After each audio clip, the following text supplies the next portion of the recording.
اللہ کے نبی صلی اللہ علیہ وسلم نے فرمایا کہ جو شخص اپنے والدین کو گالی دیتا ہے اس کے اوپر جہنم واجب ہو جاتی ہے۔ صحابہ بڑے حیران ہوئے، یا رسول اللہ صلی اللہ علیہ وسلم، اتنا بدبخت بھی کوئی انسان ہوگا جو اپنے والدین پہ لعن طعن کرے اور ان کو برا بھلا کہے، ان کو گالی دے؟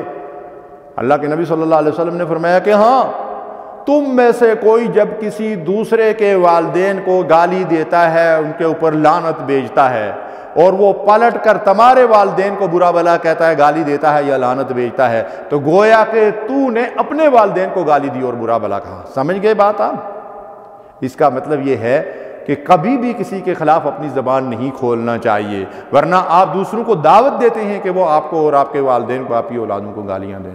اور بعض بد نصیب تو ایسے بھی ہوتے ہیں کہ وہ والدین کو نہیں بلکہ اولادوں کو اور بیوی بچوں کو اٹھتے بیٹھتے لعن طعن کرتے رہتے ہیں۔ انا للہ و انا الیہ راجعون۔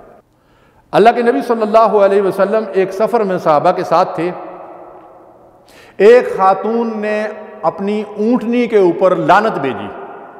اللہ کے رسول صلی اللہ علیہ وسلم نے یہ بات سن لی، آپ نے توبہ استغفار کرنے کے بعد حکم دیا کہ اس اونٹنی کے اوپر سے سامان کو اتار دیا جائے، اس کا کجاوا اتار دیا جائے اور اس اونٹنی کو آزاد کر دیا جائے، اب یہ استعمال کے قابل نہیں رہی، اس کے اوپر جو ہے وہ لعنت کر دی گئی ہے۔ ذرا غور کیجئے، ہم جو اٹھتے بیٹھتے بعض لوگ جو ہیں کبھی بچوں پہ لعنت بھیجتے ہیں، کبھی بیویوں پہ لعنت کرتے ہیں، کبھی پڑوسی پہ لعنت کرتے ہیں، کبھی دوست احباب پہ لعنت کرتے ہیں، اور کبھی کسی شے کے اوپر لعنت کرتے ہیں۔ خدا کے بندو، اللہ سے ڈرو۔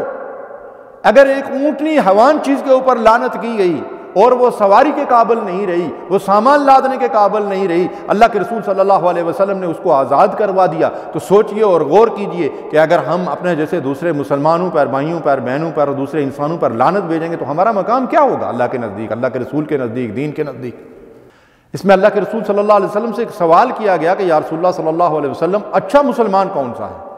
تو آپ نے فرمایا المسلم من سلم المسلمون من لسانہ و یدہ، اچھا مسلمان وہ ہے جس کے ہاتھ اور زبان سے دوسرے مسلمان محفوظ رہیں، یعنی وہ اپنی زبان سے کسی کو ایذا نہ دے، کسی پر لعن طعن نہ کرے، کسی کی غیبت نہ کرے، کسی پر جھوٹا بہتان نہ جو ہے وہ تراشے، کسی پر الزام نہ لگائے، کسی کو برا بلا نہ کہے، تو وہ مسلمان جو ہے جس کے زبان سے اور ہاتھ سے دوسرے مسلمان محفوظ رہیں، وہ ایک اچھا مسلمان ہے۔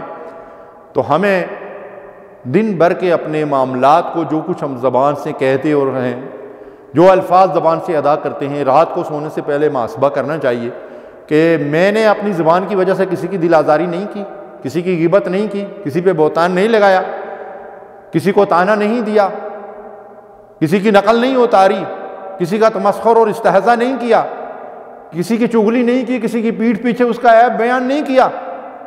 اور اس وقت میں جس چیز کی طرف توجہ دلانا چاہتا ہوں وہ ہمارے ہاں ایک بڑی معروف چیز یہ ہے کہ ہم اکثر ایک دوسرے پر لعن طعن کرتے ہیں۔ یہ لعن طعن کا مسئلہ بڑا خطرناک ہے۔ اللہ کے حبیب علیہ الصلوۃ والسلام ارشاد فرماتے ہیں کہ جب کوئی آدمی کسی پر لعنت بھیجتا ہے اور اس میں کسی شے کا ذکر ہے، ضروری نہیں کہ وہ کسی انسان پر یا کسی مسلمان پر ہی ہو، کسی بھی چیز کے اوپر جب کوئی آدمی لعنت بھیجتا ہے تو وہ لعنت آسمانوں کی طرف اٹھتی ہے اور آسمانوں پہ پہنچتی ہے، آسمانوں کے دروازے اس کے لیے نہیں کھلتے، بند ہو جاتے ہیں، واپس زمین کی طرف لوٹتی ہے، زمین کے دروازے اس کے لیے بند ہو جاتے ہیں، زمین بھی اس کو قبول نہیں کرتی۔ پھر جس چیز پہ لعنت کی گئی ہے اس کی طرف وہ لعنت جاتی ہے، اور اگر وہ شے اس لعنت کی مستحق نہیں ہے تو وہ لعنت بھیجنے والے پر پلٹ آتی ہے اور وہ اس لعنت کا مستحق بن جاتا ہے۔ انا للہ و انا الیہ راجعون۔ اے لعن طعن کرنے والوں، لعنت بھیجنے والوں، اللہ سے ڈرو، اللہ کا خوف کرو۔ جب تم دوسرے کے اوپر یا کسی شے کے اوپر لعنت بھیجتے ہو کہ اللہ اسے اپنی رحمت سے محروم کر دے، تو وہ لعنت واپس تمہارے اوپر لوٹ آتی ہے اور تم اللہ کی رحمت سے جو ہے وہ محروم ہو جاتے ہو۔ اللہ کی لعنت سے مراد کیا ہے؟ کہ اللہ تمہیں اپنی رحمت سے دور پھینک دے۔ اس کے لیے لعنت کے علاوہ بھی ہماری زبانوں کے اندر الفاظ استعمال ہوتے ہیں۔ ہم کہتے ہیں فلاں کے اوپر اللہ کی پھٹکار، فلاں کو اللہ کی مار پڑ جائے یا مار پڑ گئی، یہ بھی لعنت کے مترادفات ہیں۔ تو ہمیں چاہیے کہ کسی شے کے اوپر بھی لعن طعن نہ کریں اور کبھی کسی کے اوپر لعنت نہ بھیجیں، اور خاص کر کسی مسلمان پہ لعنت بھیجنا۔ امام الانبیاء جناب محمد رسول اللہ صلی اللہ علیہ وسلم صحابہ کرام سے مخاطب ہوئے اور اس کے بعد خواتین کی مجلس میں چلے گئے۔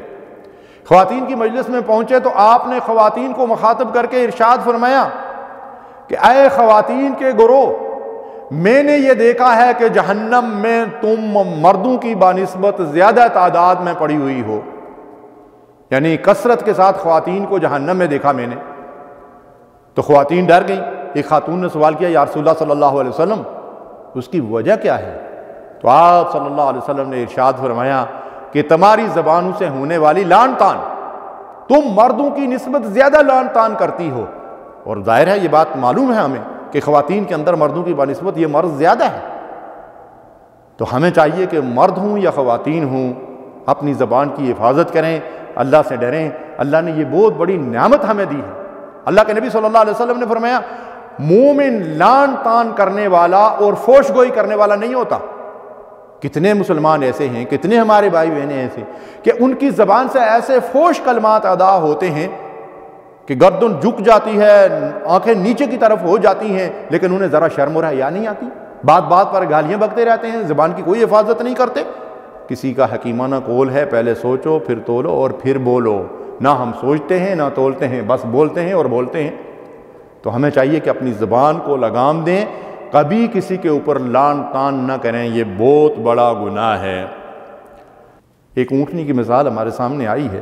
اگر ایک حیوان چیز کے اوپر لعن کرنے کے بعد، لعنت بھیجنے کے بعد اللہ کے رسول صلی اللہ علیہ وسلم نے اس کو ناکارہ قرار دے دیا، تو سوچئے اگر ہم گھروں میں ایک دوسرے کو لعن طعن کریں گے تو ہمارے گھروں پہ اللہ کی رحمت جو ہے وہ کیسے آئے گی، کہ جب ہم خود اللہ سے دعائیں کر رہے ہیں کہ یا اللہ اس کو اپنی رحمت سے جو ہے وہ دور پھینک دے۔ حتیٰ کہ رسول اللہ صلی اللہ علیہ وسلم نے فرمایا کہ کبھی کسی کافر اور مشرک کو بھی نام لے کر اس کے اوپر لعنت مت بھیجو۔ یعنی مجموعی طور پر آدمی یہ کہہ سکتا ہے کہ یہود و نصارہ پہ اللہ کی لعنت، کفار و مشرکین پہ اللہ کی لعنت، لیکن کسی ایک معین فرد کو، خواہ وہ کتنا بڑا کافر اور مشرک کیوں نہ ہو، فرعون اور نمرود کیوں نہ ہو، اس کا نام لے کر اس پر لعنت بھیجنے سے اللہ کے رسول صلی اللہ علیہ وسلم نے منع فرما دیا۔ تو سوچئے، غور کیجئے، کسی مسلمان کو یا کسی انسان کو جو ہے وہ لعن طعن کرنا کتنا بڑا جرم عظیم ہے۔ حتیٰ کہ بعض لوگ جو ہیں کسی وقت زور کی آندھی آ گئی، اس کے اوپر برسنا شروع ہو گئے، برا بھلا کہنا شروع کر دیا۔ زور کی بارش، طوفان شروع ہو گیا، سیلاب آ گیا، زلزلہ آ گیا، کوئی مسئلہ ایسا قدرتی آفت آ گئی تو اس کو گالیاں دینا شروع ہو گئی، برا بھلا کہنا شروع ہو گئے۔ بہت بڑا گناہ، جرم عظیم ہے۔ ایسے لوگ دراصل حدیث کی روح سے اللہ تبارک و تعالیٰ کو گالی دے رہے ہیں، نعوذ باللہ من ذالک، اس لیے کہ یہ سارے معاملات اللہ کے اختیار میں ہیں اور اللہ کے اذن سے ایسا ہوتا ہے۔ ہمیں چاہیے کہ اپنی زبان کو لگام دے دیں اور اس کو قابو میں رکھیں اور اس کے معاملے میں بڑے محتاط رہیں، تو قیامت کے دن اسی کی وجہ سے اوندے منہ گھسیٹ کر بہت سے لوگوں کو جہنم میں ڈال دیا جائے گا۔ جو کچھ ہماری زبان سے نکلتا ہے، ما یلفظ من قول الا لدیہ رقیب عتید، ایک حاضر باش فرشتہ اس کو فوری طور پر نوٹ کر لیتا ہے۔ کل قیامت کے دن اللہ کی بارگاہ میں یوم تشہد علیہم السنتہم، ہماری زبانیں ہمارے اوپر گواہی دیں گی۔ خدا کے لیے اپنے اعضاء و جوارح کو اپنے خلاف گواہ نہ بناؤ۔ وآخر دعوانا الحمدللہ رب العالمین۔ اللہم صلی علی سیدنا محمد وعلی آلہ